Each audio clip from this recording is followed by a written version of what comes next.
One of the biggest punchers pound for pound in the sport today. Taking on a man who many says may be the most underrated fighter in the sport today. Central's jab on the 8 of 131 for 6% as we start off this fifth round.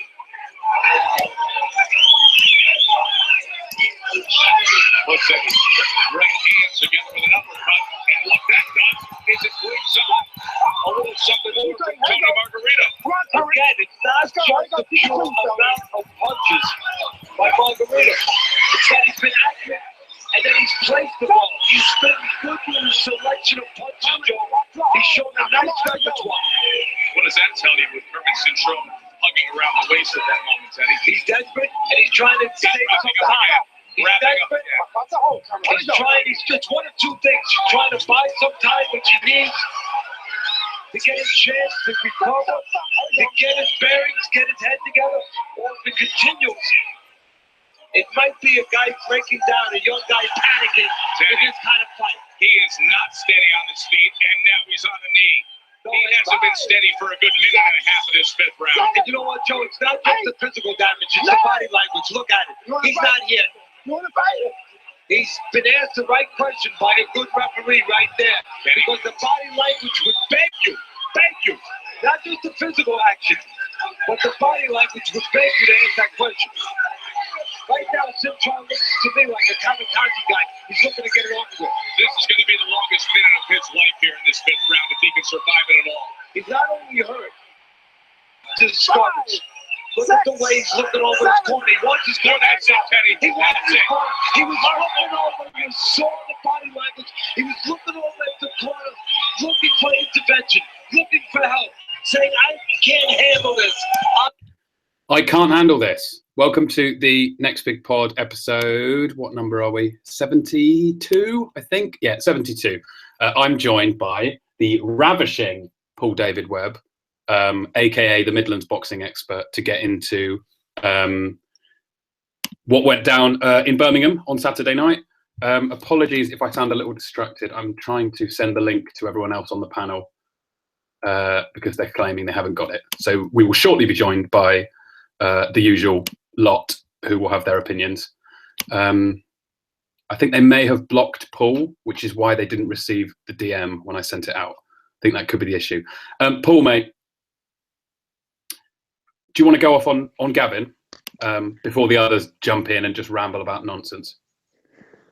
Well, yeah, I mean, first of all, it was a great fight. I think that's everything that happened outside and before the fight. I think the main focus is it was a really, really good fight. And I've watched it back now. And I mean, round 6 is a lock for round of the year. Certainly from a British show, I don't expect to see any better. It was a fight that a lot of people were not looking forward to. And obviously I was, for different reasons, because it's a show that it's a fight I've wanted to see for nearly 2 years. Glad it finally happened, and it was epic. I mean, being there ringside, the atmosphere, obviously sometimes you can get a bit enveloped in it, and things don't seem as good when you watch it back on TV. But that wasn't the case this time. I thought it was a brilliant fight. I think that I was talking to a couple of people when I arrived at the arena about 5 o'clock, and we was all sort of in the agreement that most people felt that Frankie would win, but it would be better if Sam won. For the reasons of the fact that Frankie had crashed the weight so badly and had been so unprofessional in the lead up to the fight, and also the fact that Sam, as a general rule, is much more crowd friendly. You know, they're more likely to return to Birmingham if Sam is a winner than if Frankie had sort of etched out a boring points decision. They've both now put themselves in a position where they're both going to get fights again. They're both going to get major fights. Sam, whether it's a rematch or not, Sam looked as dogged and as impressive in terms of what he lacks in skill and movement. You know, he makes up for within his engine. John Pegg's got him so well trained and so fit. Sky kept using the Margarito comparison, and obviously that's quite a grand comparison to make, but in terms of someone always been in your face, it's a fair one.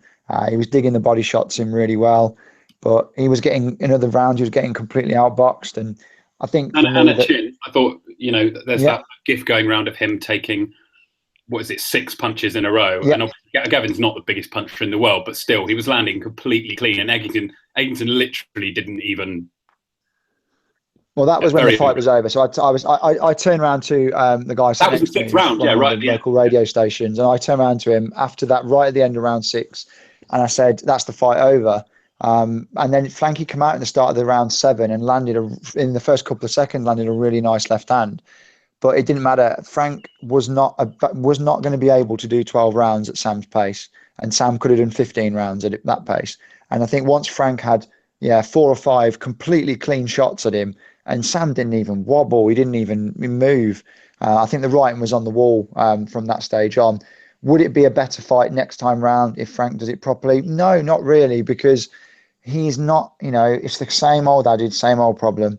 He's not a welterweight. And you know what? The two times he's lost, taking the Bundu fight aside, because that was a closer fight, the 2 times he's been blown away in fights and stopped heavily is when he's found himself crouched sort of in the corner, crouched against the ropes, and the naturally taller, bigger man is unloading shots on him.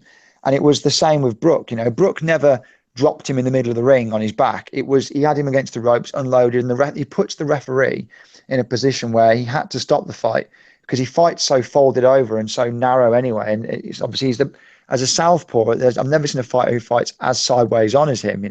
He's a difficult target to hit, but if you can manhandle him, which Sam did, the writing was on the wall. And I remember, Frankie, I thought, Paul, the difference in this one was and even I thought different to the Brook fight, when obviously he was very much dominated and obviously got knocked out as well. But I thought in that fight, his legs looked much stronger and he was able to move a lot more. His legs, I don't think whether it was a case of him gassing very early or the body shots or not trusting his legs to sort of waste energy early on. Like you said, he was standing sideways. He was entirely on head movement to avoid the shots.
You right, Dewey?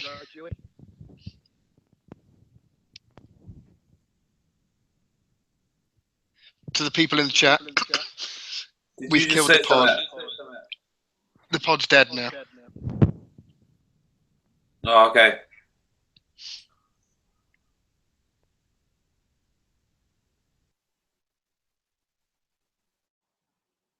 Oh, fuck's sake.